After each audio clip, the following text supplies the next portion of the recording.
നമസ്കാരം. കുറ്റകൃത്യങ്ങളുടെ ലോകം ക്രൈംബ്രാഞ്ചിലേക്ക് ഏവർക്കും സ്വാഗതം. ക്രൈംബ്രാഞ്ച് വിശദമായി. എമിഗ്രേഷൻ എസ്ഐമാർ ഉൾപ്പെട്ട നെടുമ്പാശ്ശേരി സ്വർണ്ണക്കടത്ത് കേസ് CBI ഏറ്റെടുത്തു. എസ്ഐമാരാണ് ആദ്യ പ്രതികൾ. കൊച്ചിയിലെ CBI കോടതിയിൽ FIR രജിസ്റ്റർ ചെയ്തു. ഇന്നലെയായിരുന്നു നെടുമ്പാശ്ശേരിയിൽ 4 കിലോയും കരിപ്പൂരിൽ 3 കിലോ സ്വർണവും പിടികൂടിയിരുന്നത്. നെടുമ്പാശ്ശേരിയിലാണ് സ്വർണം കടത്താൻ സഹായിച്ച എമിഗ്രേഷൻ SI പിടിയിലായത്.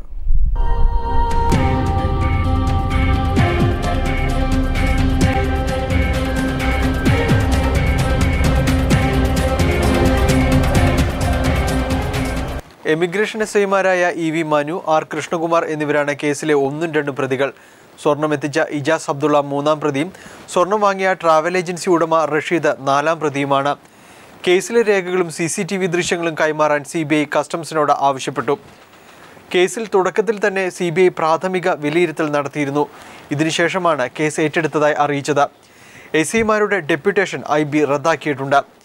സ്വർണ്ണക്കടത്തിൽ കൂടുതൽ ഉദ്യോഗസ്ഥർ പങ്കാളികളാണോ എന്ന സംശയം ബലപ്പെട്ടു വരികയാണ്. വിദേശത്തുനിന്ന് സ്വർണം എത്തിക്കുന്നവരും എമിഗ്രേഷൻ ഉദ്യോഗസ്ഥരും ആശയവിനിമയം നടത്തിയിരുന്നത് ഇന്റർനെറ്റ് ഫോണിലൂടെയാണെന്നും കണ്ടെത്തിയിട്ടുണ്ട്. എളുപ്പം പിടിക്കപ്പെടാത്ത ഇത്തരം മാർഗങ്ങൾ ഉപയോഗിച്ചിരുന്നത് സാങ്കേതിക പരിജ്ഞാനവും ഈ രംഗത്തെക്കുറിച്ച് കൂടുതൽ അറിവുമുള്ളവർ സംഘത്തിൽ ഉൾപ്പെട്ടിട്ടുള്ളതിൻ്റെ സൂചനയാണെന്നും അന്വേഷണ സംഘം വിലയിരുത്തുന്നു. സമാന രീതിയിൽ സംസ്ഥാനത്തെ മറ്റ് വിമാനത്താവളങ്ങളിൽ സംഘം സ്വർണം കടത്തിയിട്ടുണ്ടോ എന്നും അന്വേഷണ ഉദ്യോഗസ്ഥർ പരിശോധിക്കുന്നുണ്ട്. വലിയ വിവാദം സൃഷ്ടിച്ച ഫയാസിന്റെ സ്വർണ്ണക്കടത്തിന് ശേഷവും ഉദ്യോഗസ്ഥരെ ഉപയോഗിച്ച് സ്വർണം കടത്തിയ രീതി കസ്റ്റംസിനെയും ഞെട്ടിച്ചിട്ടുണ്ട്. വലിയൊരു മാഫിയ ഇതിന് പിന്നിലുണ്ടാകുമെന്നാണ് പ്രാഥമിക വിലയിരുത്തൽ. അതുകൊണ്ട് തന്നെയാണ് സംഭവം നടന്ന അടുത്ത ദിവസം തന്നെ CBI കേസ് ഏറ്റെടുക്കുന്നതും. News bureau, Kochi. പുതിയ വിവാദങ്ങൾക്ക് തിരികൊളുത്തിയിരിക്കുകയാണ് മെസ്സഞ്ചർ ഓഫ് ഗോഡ് എന്ന സിനിമ. വിവാദ ആത്മീയാചാര്യൻ ഗുർമീത് റാം റഹീം സിംഗ് മുഖ്യവേഷത്തിൽ അഭിനയിച്ച സിനിമയ്ക്ക് കേന്ദ്ര സർക്കാർ പ്രദർശനാനുമതി നൽകിയതാണ് പ്രതിഷേധത്തിന് ഇടവരുത്തിയിരിക്കുന്നത്. സെൻസർ ബോർഡ് നേരത്തെ സിനിമയ്ക്ക് അനുമതി നിഷേധിച്ചിരുന്നു. വിവാദ ആത്മീയാചാര്യൻ ഗുർമീത് റാം റഹീം സിംഗ് മുഖ്യവേഷത്തിൽ അഭിനയിച്ച മെസ്സഞ്ചർ ഓഫ് ഗോഡ് എന്ന ചിത്രമാണ് ഏറെ വിവാദം സൃഷ്ടിച്ചിരിക്കുന്നത്. ചിത്രത്തിന് കേന്ദ്ര സർക്കാർ പ്രദർശനാനുമതി അനുവദിച്ചതിനെതിരെ വ്യാപക പ്രതിഷേധമാണ് ഉയർന്നിരിക്കുന്നത്. സെൻസർ ബോർഡ് പ്രദർശനാനുമതി നിഷേധിച്ച ചിത്രത്തിന് ഫിലിം സർട്ടിഫിക്കേഷൻ അപ്പലേറ്റ് ട്രിബ്യൂണൽ നൽകിയ അപ്പീലിനെ തുടർന്നാണ് പ്രദർശനാനുമതി അനുവദിച്ചിരിക്കുന്നത്. ഈ തീരുമാനമാണ് പ്രതിഷേധത്തിലേക്കും സംഘർഷത്തിലേക്കും നയിച്ചത്. വിവിധ സിഖ് സംഘടനകൾ നടത്തിയ പ്രതിഷേധ പ്രകടനം അക്രമാസക്തമായതിനെ തുടർന്ന് 60ഓളം പേരെ പോലീസ് കസ്റ്റഡിയിലെടുത്തിട്ടുണ്ട്. പഞ്ചാബിലും ഹരിയാനയിലും പ്രതിഷേധക്കാരും റാം റഹീം സിംഗിന്റെ അനുയായികളും തമ്മിൽ ഏറ്റുമുട്ടി. ഇതിനിടയിലും സ്ത്രീകളും കുട്ടികളും ഉൾപ്പെടെ 2 ലക്ഷത്തിലധികം പേർ ചിത്രത്തിന്റെ പ്രീമിയർ കാണാനായി ഗുഡ്ഗാവിലെ ഷെർവാലി മൈതാനത്ത് പ്രവഹിച്ചു. ജനങ്ങളിൽ വർഗീയ ചേരിതിരിവ് ഉണ്ടാക്കുമെന്ന് ചൂണ്ടിക്കാട്ടിയാണ് സെൻസർ ബോർഡ് ചിത്രത്തിന് പ്രദർശനാനുമതി നിഷേധിച്ചിരുന്നത്.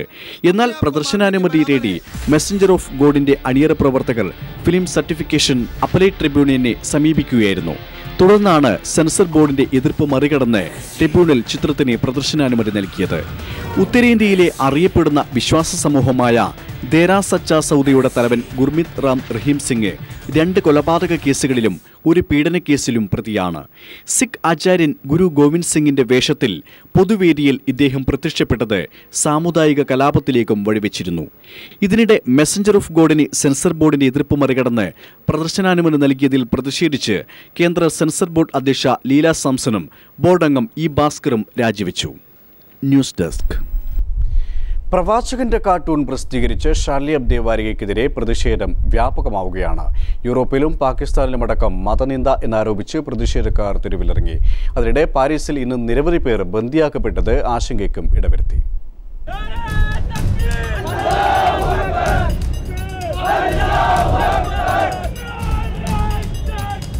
വിവാദ കാർട്ടൂൺ പ്രസിദ്ധീകരിച്ച ഷാർലി അബ്ദോ വാരികയ്ക്കെതിരെ പാകിസ്ഥാനിലടക്കം വ്യാപക പ്രതിഷേധമാണ് ഉയർന്നിരിക്കുന്നത്.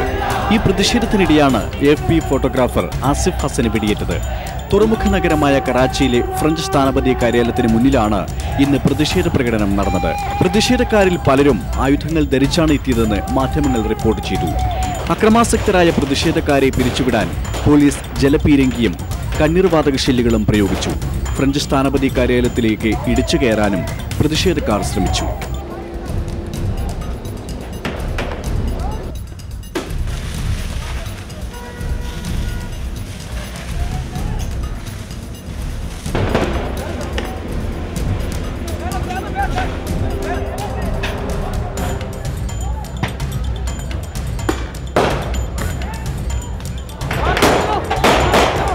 ഷാർലി എബ്ദോ വാരികയിൽ പ്രവാചകനെതിരെ കാർട്ടൂൺ പ്രസിദ്ധീകരിച്ചിരുന്നു. വാരികയുടെ ഓഫീസിലുണ്ടായ ആക്രമണത്തെ അതിജീവിച്ചവരായിരുന്നു ഞങ്ങൾ ക്ഷമിച്ചിരിക്കുന്നു എന്ന തലക്കെട്ടോടെ കഴിഞ്ഞയാഴ്ച കാർട്ടൂൺ പ്രസിദ്ധീകരിച്ചിരുന്നത്. ഇതിനെതിരെയായിരുന്നു പ്രതിഷേധം. അതിനിടെ വടക്കു പടിഞ്ഞാറൻ പാരീസിൽ ആയുധധാരി നിരവധി പേരെ ഇന്ന് ബന്ദിയാക്കി. പോസ്റ്റ് ഓഫീസിൽ ബന്ദികളാക്കിയവരെ പിന്നീട് പോലീസ് എത്തി മോചിപ്പിക്കുകയായിരുന്നു.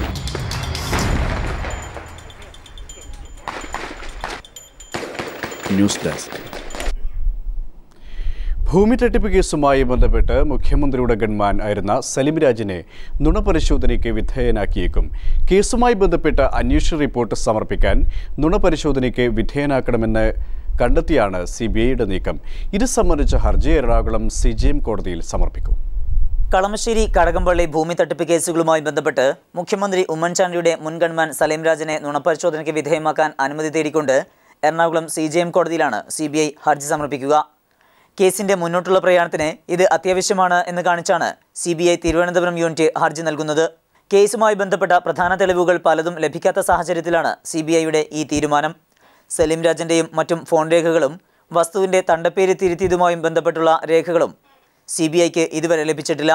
കൂടാതെ വസ്തു ഇടപാട് നടത്തിയവരുടെ സാമ്പത്തിക സ്രോതസ്സുകളെക്കുറിച്ചും CBIക്ക് വിവരങ്ങൾ ലഭ്യമാകേണ്ടതുണ്ട്. എന്നാൽ നിലവിലെ സാഹചര്യത്തിലെ അന്വേഷണത്തിലൂടെ ഈ വിവരങ്ങളൊന്നും ലഭിക്കില്ല എന്നിരിക്കെയാണ് CBI സലിം രാജിനെ നുണപരിശോധനയ്ക്ക് വിധേയമാക്കണം എന്ന ആവശ്യം മുന്നോട്ട് വയ്ക്കുന്നത്. കേസന്വേഷണത്തിന് CBIക്ക് കോടതി നൽകിയ സമയം ഈ മാസം 24 വരെയാണ്. അന്വേഷണം പൂർത്തിയാക്കാൻ സമയപരിധി 6 മാസം കൂടി കൂട്ടി നൽകണമെന്ന് കാണിച്ച് CBI ഹൈക്കോടതിയെ സമീപിച്ചിട്ടുണ്ട്. കോടതി അനുമതി നൽകുന്ന മുറയ്ക്ക് സലിം രാജിനെ നുണപരിശോധനയ്ക്ക് വിധേയമാക്കുന്നതിലൂടെ കോളിളക്കം സൃഷ്ടിച്ച കേസിൽ സുപ്രധാനമായ തെളിവുകളായിരിക്കും പുറത്തുവരുന്നത്. News bureau, Kochi. ശശി തരൂരിനെ ഉടൻ ചോദ്യം ചെയ്യുമെന്ന് ദില്ലി പോലീസ് അറിയിച്ചു. അടുത്ത ദിവസം തന്നെ തരൂരിനടുത്ത് അന്വേഷണ ഉദ്യോഗസ്ഥർ എത്തുമെന്നും കമ്മീഷണർ വ്യക്തമാക്കി. അതേസമയം മോദിയെ പുകഴ്ത്തിയ തരൂരിനെതിരെ വിമർശനവുമായി കോൺഗ്രസ്. നിരുത്തരവാദപരവും അനവസരത്തിൽ ഉള്ളതുമാണ് തരൂരിന്റെ പ്രസ്താവനയെന്ന് കോൺഗ്രസ് വക്താവ് PC ചാക്കോ കുറ്റപ്പെടുത്തി. കൽക്കത്തയിലുള്ള തരൂർ ദില്ലിയിലെത്തിയാലുടൻ ചോദ്യം ചെയ്യാനാണ് അന്വേഷണ സംഘത്തിന്റെ തീരുമാനം. നാളെ വൈകുന്നേരത്തോടുകൂടിയേ തരൂർ ദില്ലിയിൽ മടങ്ങിയെത്തൂ എന്നാണ് വിവരം. കേസുമായി ബന്ധപ്പെട്ട എല്ലാവരെയും ചോദ്യം ചെയ്തു. പരസ്പര വിരുദ്ധമായ മൊഴി നൽകിയ 7 പേരെ വീണ്ടും പ്രത്യേകം ചോദ്യം ചെയ്യും. സുനന്ദ പുഷ്കറിന്റെ ആന്തരികാവയവങ്ങൾ പരിശോധനയ്ക്കായി അമേരിക്കയ്ക്ക് അയച്ചു. വിഷം ഏതെന്ന് തിരിച്ചറിയാനാണിത്. വിഷം കുത്തിവച്ചതിനെ തുടർന്നുണ്ടായ പാടെന്ന് സംശയിക്കുന്ന പുഷ്കറിന്റെ കൈത്തണ്ടയിലെ മുറിവിനെക്കുറിച്ച് തരൂരിൽ നിന്നും വിശദീകരണം തേടും. അടുത്ത ദിവസം തന്നെ അന്വേഷണ ഉദ്യോഗസ്ഥർ തരൂരിന്റെ അടുത്തെത്തുമെന്ന് കമ്മീഷണർ വ്യക്തമാക്കി. സുനന്ദയുടെ പോസ്റ്റ്മോർട്ടത്തിന് നേതൃത്വം നൽകിയ ഡോക്ടർ സുധീർ ഗുപ്തയെ അന്വേഷണ സംഘം കണ്ട് വിശദാംശങ്ങൾ തേടി. അതേസമയം നരേന്ദ്രമോദിയെ പുകഴ്ത്തിയ തരൂരിന്റെ പ്രസ്താവനയ്ക്കെതിരെ കോൺഗ്രസ് രംഗത്തെത്തി. നിരുത്തരവാദിത്വപരവും അനവസരത്തിലുമുള്ളതാണ് തരൂരിന്റെ പ്രസ്താവനയെന്ന് കോൺഗ്രസ് വക്താവ് PC ചാക്കോ ദില്ലിയിൽ പറഞ്ഞു. ഉത്തരവാദിത്തപ്പെട്ട കോൺഗ്രസ്കാരന് യോജിച്ചതല്ല പ്രസ്താവനയെന്നും അദ്ദേഹം കുറ്റപ്പെടുത്തി. കേന്ദ്രത്തിലെ മോദിയുടെ ടീം മികച്ചതാണെന്ന് കഴിഞ്ഞ ദിവസം തരൂർ പറഞ്ഞിരുന്നു. News bureau, Delhi. സരിതാ നായരെ തനിക്കറിയില്ലെന്ന് മുഖ്യമന്ത്രി പറഞ്ഞത് വിശ്വസിക്കുന്നില്ലെന്ന് സോളാർ കമ്മീഷൻ മുമ്പാകെ സാക്ഷിമൊഴി. നഷ്ടപ്പെട്ട പണം തിരികെ ലഭിക്കാൻ മാത്യുവിനെ സഹായിക്കണമെന്ന് മുഖ്യമന്ത്രിയുടെ ഭാര്യ മുഖ്യമന്ത്രിയോട് പറഞ്ഞതായും പരാതിക്കാരനായ TC മാത്യു സോളാർ കമ്മീഷനെ അറിയിച്ചു. KB ഗണേഷ് കുമാർ ഇടപെട്ടാണ് കിട്ടാനുള്ള തുകയിൽ 1 ലക്ഷം രൂപ തിരികെ കിട്ടിയതെന്നും സാക്ഷി വിസ്താരത്തിനിടെ TC മാത്യു കമ്മീഷനോട് പറഞ്ഞു. സോളാർ തട്ടിപ്പിനിരയായെന്ന് തിരിച്ചറിഞ്ഞതിനെ തുടർന്ന് വിവരം ധരിപ്പിക്കാനായി താൻ തിരുവനന്തപുരത്തെ മുഖ്യമന്ത്രിയുടെ വസതിയിലെത്തി. കാര്യങ്ങൾ അവതരിപ്പിച്ച ശേഷം തൻ്റെ മൊബൈൽ ഫോണിലുള്ള സരിതാ നായരുടെ ചിത്രം കാണിച്ചപ്പോൾ അവരെ തനിക്കറിയില്ലെന്നായിരുന്നു മുഖ്യമന്ത്രിയുടെ മറുപടിയെന്ന് TC മാത്യു കമ്മീഷനോട് പറഞ്ഞു. ഈ സമയം മുഖ്യമന്ത്രിയുടെ ഭാര്യയും സെക്യൂരിറ്റി ഓഫീസറും മാത്രമാണ് അവിടെ ഉണ്ടായിരുന്നത്. മാത്യുവിൻ്റെ പണം തിരികെ ലഭിക്കാൻ സഹായിക്കണമെന്ന് മുഖ്യമന്ത്രിയുടെ ഭാര്യ മുഖ്യമന്ത്രിയോട് ആവശ്യപ്പെടുകയും ചെയ്തു. മുഖ്യമന്ത്രിയെ കണ്ട് മടങ്ങിയതിന് പിറ്റേ ദിവസം സരിത തന്നെ ഫോണിൽ വിളിച്ച് അസഭ്യം പറഞ്ഞെന്നും മുഖ്യമന്ത്രിയെ കണ്ട കാര്യം സരിത എങ്ങനെ അറിഞ്ഞെന്ന് ചോദിച്ചപ്പോൾ ഈസ്റ്ററിന് ആശംസകൾ നേരാൻ താൻ മുഖ്യമന്ത്രിയെ വിളിച്ചിരുന്നുവെന്ന് സരിത തന്നോട് പറഞ്ഞതായും TC മാത്യു കമ്മീഷനോട് പറഞ്ഞു. പിന്നീട് ഗണേഷ് കുമാറിനെ കണ്ട് പണം നഷ്ടപ്പെട്ട കാര്യം സൂചിപ്പിച്ചപ്പോൾ സരിതയുമായി അടുപ്പമുണ്ടായിരുന്ന ഗണേഷ് കുമാർ തൻ്റെ മുമ്പിൽ വെച്ച് സരിതയെ ഫോണിൽ വിളിച്ച് ശകാരിക്കുകയും ഇതിനുശേഷം 1 ലക്ഷം രൂപ തൻ്റെ അക്കൗണ്ടിൽ നിക്ഷേപിച്ചതായും TC മാത്യു പറഞ്ഞു.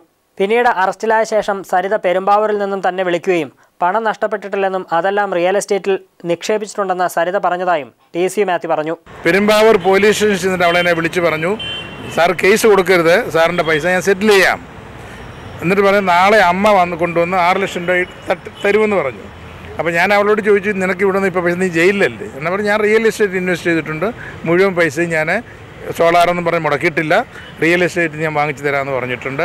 സരിതയുടെ ഉന്നത ബന്ധങ്ങളെക്കുറിച്ച് തുറന്നു പറയാൻ ഭയമുണ്ടെന്നും കമ്മീഷൻ മുമ്പാകെ രഹസ്യമായി മാത്രമേ പറയാൻ കഴിയുകയുള്ളൂവെന്നും TC മാത്യു സോളാർ കമ്മീഷൻ മുമ്പാകെ വ്യക്തമാക്കി. News bureau, Kochi. SNDP യോഗം ജനറൽ സെക്രട്ടറി വെള്ളാപ്പള്ളി നടേശനെതിരെ അടൂരിലെ SNDP നേതാക്കൾ രംഗത്ത്.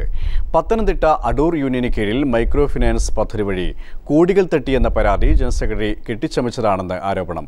യോഗം തെരഞ്ഞെടുപ്പിനെതിരെ നൽകിയ കേസാണ് വെള്ളാപ്പള്ളിയെ ചുടിപ്പിച്ചതെന്ന് മുൻ ഭാരവാഹികൾ പറഞ്ഞു. സംസ്ഥാനത്ത് നികുതി വെട്ടിച്ചാണ് മൈക്രോ ഫിനാൻസ് പദ്ധതി നടപ്പാക്കുന്നതെന്നും 2003 മുതലുള്ള എല്ലാ ഇടപാടുകളും CBI അന്വേഷിക്കണമെന്നും മുൻ യൂണിയൻ പ്രസിഡന്റ് നിബുരാജ് ആവശ്യപ്പെട്ടു. മുൻ union president BR Niburaj, secretary Arun Thadathil എന്നിവരാണ് വെള്ളാപ്പള്ളി നടേശനെതിരെയും SNDP യോഗത്തിനെതിരെയും ഗുരുതര ആരോപണങ്ങളുമായി രംഗത്തെത്തിയത്. യോഗത്തിന്റെ അറിവോടെയല്ല ഭാരവാഹികൾ ലോൺ നൽകിയതെന്ന വെള്ളാപ്പള്ളി നടേശന്റെ പ്രതികരണം തെറ്റാണ്. യോഗത്തിന്റെ പങ്കാളിത്തത്തിലാണ് പദ്ധതി നടപ്പാക്കിയതെന്നും ഇതിന്റെ ഉദ്ഘാടനം നടത്തിയത് വെള്ളാപ്പള്ളി നടേശനാണെന്നും നിബുരാജ് പറഞ്ഞു. സംസ്ഥാനത്ത് ആകെയുള്ള 137 യൂണിയനുകളിൽ വെള്ളാപ്പള്ളിക്കെതിരെ ശബ്ദമുയർത്തിയ 46 യൂണിയനുകൾ പിരിച്ചുവിട്ട് നിലവിൽ അഡ്മിനിസ്ട്രേറ്റീവ് ഭരണമാണ് നടത്തുന്നത്. അടൂർ യൂണിയനിലും കഴിഞ്ഞ 25 മാസമായി അഡ്മിനിസ്ട്രേറ്റീവ് ഭരണമാണ്. SNDP യോഗം തെരഞ്ഞെടുപ്പിന് മുന്നോടിയായി 46 യൂണിയനുകളിലെ തിരഞ്ഞെടുപ്പ് നടത്തണമെന്ന് ചൂണ്ടിക്കാട്ടി മുൻ യൂണിയൻ പ്രസിഡന്റ് നിബുരാജ് കോടതിയെ സമീപിച്ചിരുന്നു. കൊല്ലം മുൻസിഫ് കോടതിയിൽ നൽകിയ ഈ കേസാണ് വെള്ളാപ്പള്ളിയെ ചൊടിപ്പിച്ചതെന്നും ഇതിനുശേഷമാണ് തങ്ങൾക്കെതിരെ അഴിമതി ആരോപണം ഉയർന്നതെന്നും നിബുരാജ് പറഞ്ഞു.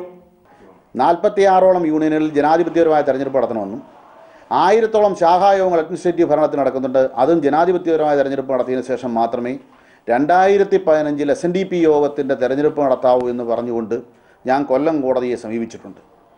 ആ തരത്തിലൊരു കേസുമായി ഞാൻ മുന്നോട്ട് പോയതിനുള്ള വൈരാഗ്യമാണ് പത്രമാധ്യമ സുഹൃത്തുക്കളുടെ മുന്നിൽ ഇത്ര പ്രകോപനപരമായി പറയുവാൻ കാരണം. ആദായ നികുതി നൽകാതെയാണ് SNDP യോഗം സംസ്ഥാനത്തൊട്ടാകെ മൈക്രോ ഫിനാൻസ് പദ്ധതി നടപ്പാക്കുന്നത്. 2003 മുതലുള്ള എല്ലാ ഇടപാടുകളും CBI അന്വേഷിക്കണമെന്നും നിബുരാജ് ആവശ്യപ്പെട്ടു. ഇൻകം ടാക്സിന് ഡിപ്പാർട്ട്മെൻറ്റിൻ്റെ പാൻ കാർഡ് ഇല്ലാത്ത യൂണിയനുകളാണ് ബഹുഭൂരിപക്ഷവും. ഈ മൈക്രോ ഫിനാൻസിൻ്റെ ലാഭവിഹിതത്തിൻ്റെ ഒരു പർട്ടിക്കുലർ പെർസെൻറ്റേജ് ഈ പറയുന്ന ഇൻകം ടാക്സ് അടച്ചേ പറ്റൂ. പക്ഷേ പല യൂണിയനുകളും അത് ചെയ്യുന്നില്ല. ജനറൽ സെക്രട്ടറിയുടെ താൽപര്യകക്ഷികളെ മാത്രമാണ് ഭാരവാഹികളാക്കുന്നതെന്നും എതിർക്കുന്നവരെ ഇല്ലാതാക്കാൻ ശ്രമം നടക്കുന്നുവെന്നും ആരോപണമുയർന്നു. SNDP യോഗത്തിൽ നടക്കുന്ന അഴിമതിക്കും സ്വജനപക്ഷപാതത്തിനുമെതിരെ നിലപാടെടുത്തതിനാലാണ് വെള്ളാപ്പള്ളി തങ്ങൾക്കെതിരെ തിരിഞ്ഞത്.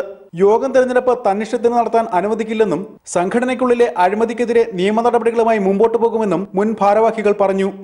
News bureau, Pathanamthitta. കടൽക്കൊലക്കേസിൽ ഇന്ത്യക്ക് വീണ്ടും യൂറോപ്യൻ യൂണിയന്റെ മുന്നറിയിപ്പ്.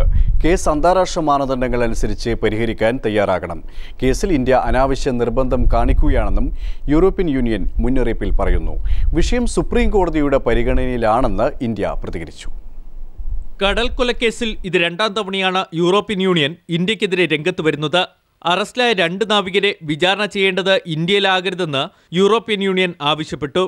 അന്താരാഷ്ട്ര സമുദ്ര നിയമങ്ങൾ പാലിച്ചാകണം നാവികരുടെ കേസ് മുന്നോട്ട് കൊണ്ടുപോകേണ്ടത്.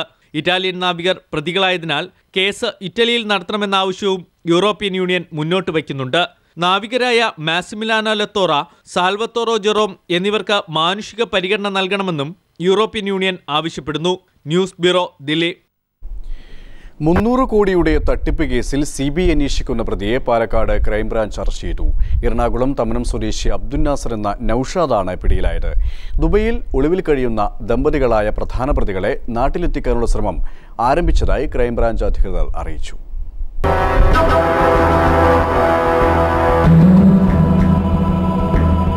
കാസർകോട്ടെ CV ഗ്ലോബൽ നിക്ഷേപ തട്ടിപ്പ് കേസുകളിൽ CBI അന്വേഷിക്കുന്ന പ്രതിയാണ് അറസ്റ്റിലായ അബ്ദുൽ നാസർ. പാലക്കാട് ക്രൈംബ്രാഞ്ച് സാമ്പത്തിക കുറ്റകൃത്യ വിഭാഗമാണ് ഇയാളെ പിടികൂടിയത്. കാസർഗോഡ് ആസ്ഥാനമായി CV ഗ്ലോബൽ ട്രേഡ് സൊല്യൂഷൻസ് എന്ന സ്ഥാപനം തുടങ്ങി സംസ്ഥാനത്തിൻ്റെ വിവിധ ഭാഗങ്ങളിൽ നിന്ന് 300 കോടി തട്ടിയ കേസിലെ 3ാം പ്രതിയാണ് ഇയാൾ.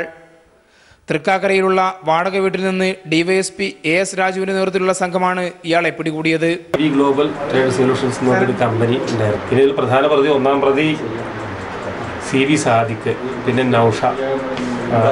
നൌഷ സാദിഖിൻ്റെ ഭാര്യ. ഈ 2 പേരെ അറസ്റ്റ് ചെയ്യാണ്ട് ഇവർ ഗൾഫിൽ UAE-ലാണുള്ളത്. അൽബാറ എന്ന സ്ഥലത്ത് നിന്ന് നമ്മൾ ഐഡൻറ്റിഫൈ ചെയ്തിട്ടുണ്ട്, നടപടിയൊക്കെ എടുത്ത് വരുന്നുണ്ട്. താമസിയാതെ അവരെ അറസ്റ്റ് ചെയ്യും. ഇതേവരെ 8 പ്രതികളെ നമ്മൾ അറസ്റ്റ് ചെയ്തിട്ടുണ്ട്. ഇതേവരെ കേസ് ഇതേവരെയായിട്ടും വളരെ നല്ല പുരോഗതി നേടിയിട്ടുണ്ട്. എത്രയും പെട്ടെന്ന് ഈ വിദേശത്തുള്ള പ്രതികളെ കൊണ്ടുവരുന്നുള്ള നിയമപരമായ എല്ലാ നടപടികളും സ്വീകരിച്ചിട്ടുണ്ട്. കമ്പനിയുടെ ഡയറക്ടറായ നാസറിനെ കാസർഗോഡ് ജില്ലയിലുള്ള 5 കേസുമായി ബന്ധപ്പെട്ട് CBI ചെന്നൈ യൂണിറ്റ് അന്വേഷിച്ചു വരികയാണ്. 1 ലക്ഷം രൂപ നിക്ഷേപിച്ചാൽ 7000 രൂപ പ്രതിമാസം പലിശ നൽകാമെന്നും 13 മാസങ്ങൾക്ക് ശേഷം നിക്ഷേപ സംഖ്യ തിരികെ നൽകുമെന്നുമായിരുന്നു വാഗ്ദാനം. ഇയാൾക്കെതിരെ പാലക്കാട് ജില്ലയിൽ 46 കേസുകളുണ്ട്. ദുബൈയിൽ ഒളിവിൽ കഴിയുന്ന കമ്പനി MD കാസർഗോഡ് സ്വദേശി CV സാദിഖ്, ഭാര്യ ഖദീജത്ത് നൌഷ എന്നിവരെ നാട്ടിലെത്തിക്കാനുള്ള ശ്രമങ്ങളും ആരംഭിച്ചിട്ടുണ്ട്. കേസിലെ മറ്റ് 2 പ്രതികളായ കണ്ണൂർ സ്വദേശി സജി വർഗീസ്, മാനന്തവാടി സ്വദേശി സുധീർ എന്നിവർക്കായുള്ള അന്വേഷണവും തുടരുകയാണ്. News bureau, Palakkad.